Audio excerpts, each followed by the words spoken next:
5 years ago, Chen Pingyan came to this world of cultivation. He had a system, but he could not get stronger until he completed 1,000 missions. Every task was a trivial matter, and his rewards were things that can be used in real life. Even the fishes were system gifts. Sometimes, however, he would receive a crappy reward despite his wish to receive Wi-Fi and air conditioning.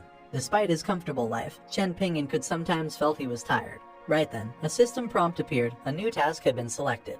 He guessed he would need to make toys for kids, or a couple might be fighting again. To his surprise, he was asked to go to the mountain sect. Chen Pingyan was immortal and believed he could not get in. Then he asked the system if it would give him a way to get stronger. The system answered that a man should be strong, giving him 3 months, otherwise he would be wiped out once he failed. Unsurprisingly, Chen Pingyan had already expected this. In the past 5 years, he received all kinds of strange tasks, but now all of his hard work might go to waste. However, he was optimistic and believed he could handle the task. Later that day, he started walking on a mountain path when he suddenly remembered something.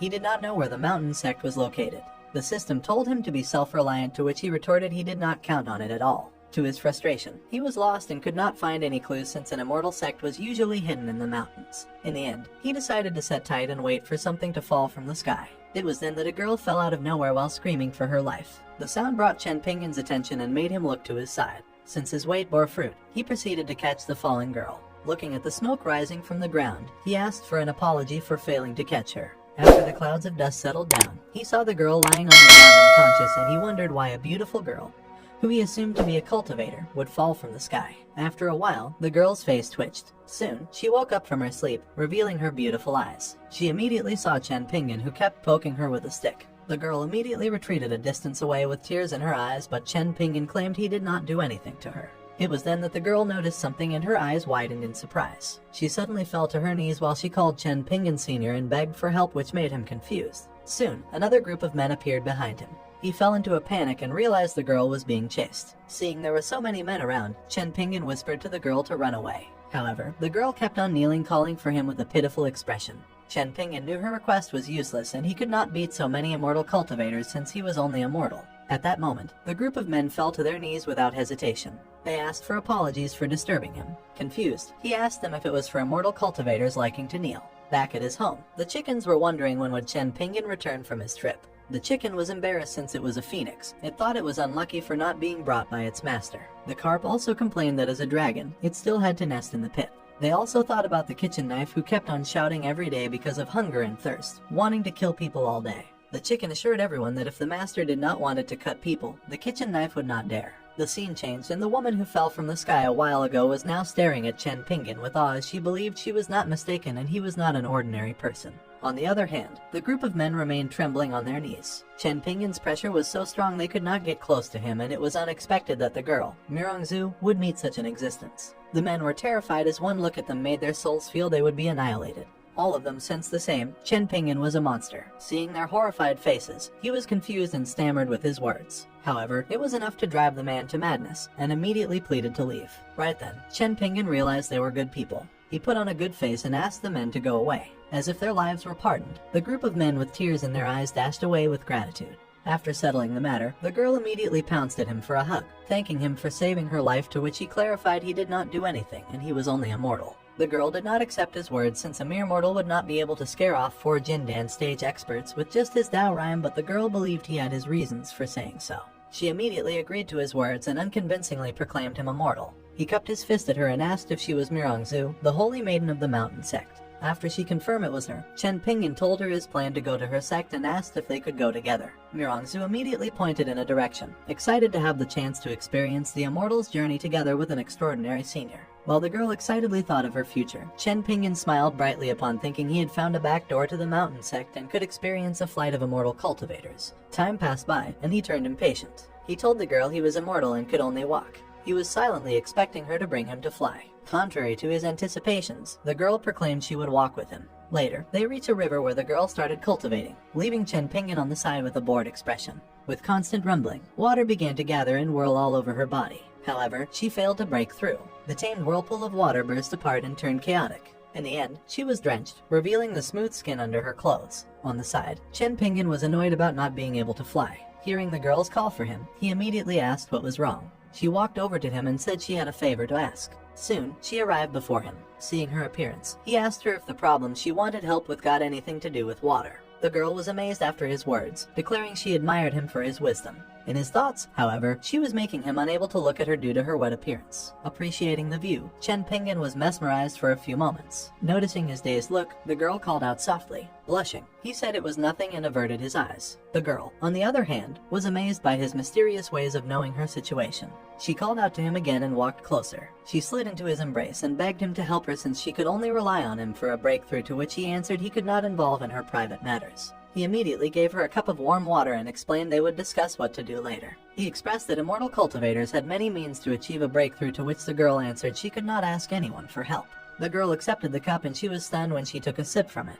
It was then she thought deeply of the meaning behind his words and concluded that instead of observing water and awaiting enlightenment, she must be with water to be enlightened. Soon enough, a feeling of goodness surged within her and she succeeded in breaking through. She immediately kneeled and thanked him for his advice, and in turn, she would never forget the great debt of kindness. With a helpless expression, Chen Pingyan could only scratch his head in confusion. Later, they reached the mountain sect. Upon arriving, he discovered Mirongzu as the sect master's daughter, which made him wonder no more why she could not even dry her clothes. He entered the back door and thought that even the handyman had to have qualifications to enter through the front door, which made him happy. Inside a room, Mirongzu told her father, Mirong Yunai, about her journey. He asked her why would such a mysterious man wanted to join the sect. On the side, King Shuan, an elder of the mountain sect, laughed and treated her words as a joke. Annoyance appeared on her face and declared she was not lying, and even she too was shocked to know his desire to join the sect. Leaning, he was outside waiting for their decisions. Her father told her to say no more since she must have been deceived by an unorthodox cultivator. He immediately stood from his seat and decided to deal with the liar. Seeing the irritated look on her father, she tried to convince him.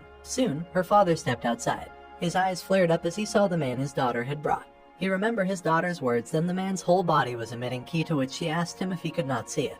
Looking at Chen Pingyan, Mirong Yunai's voice of disbelief sounded, proclaiming the man in front of him was not only emitting ki, and it was more like his body was nothing but pure ki. Seeing Mirong Yunai approach him with large strides, Chen Pingyan knew it was the sect master. With a courteous smile, he greeted Mirong Yunai. To his surprise, the sect master bowed deeply and proclaimed he had committed a sin deserving death for letting him wait outside. Believing he was only a mortal, Chen Pingyan fell into a panic after noticing the daughter and father pair was overly respecting him out of nowhere. When she saw his flustered face, Mirongzu whispered to her father and informed him that the senior was cultivating his mind as a mortal for restraint, and it would be better to agree with his words than to anger him.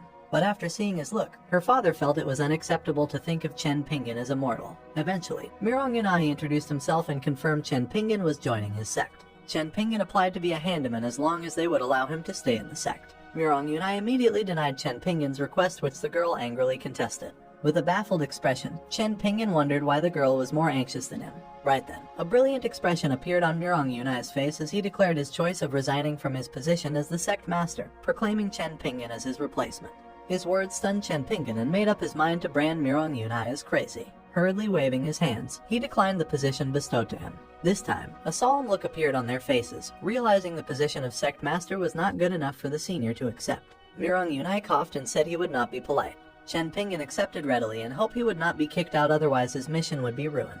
However, his worries were unfounded after the sect master declared he would be the only sect ancestor of the mountain sect. To his frustration, Chen Pingyan could not help but scratch his face, realizing immortal cultivators were difficult to communicate with. Although he could not cultivate, he had heard about the hierarchy of a sect. He was just a mortal, and not only to be an ancestor, but he would not be even qualified to be a disciple.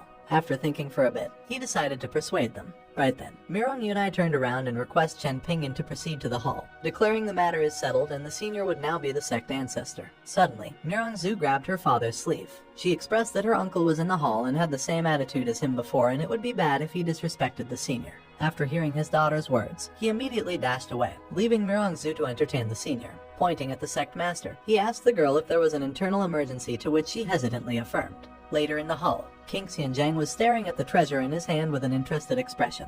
Right then, seeing Mirong Yunai had returned, he immediately asked if the liar was sent away. Mirong Yunai hurriedly grabbed his shoulders and explained that the senior's strength was unpredictable, further asking him not to be disrespectful later as the senior was already the ancestor of the sect. With an alarmed expression, King Xianjiang was in disbelief after seeing Mirong Yunai was also fooled. He immediately stood from his seat and dashed outside to the liar with an annoyed look on his face. The moment he stepped outside, his eyes flew open in horror. He saw Chen Pingyan walking as though he was an immortal who came down from heaven.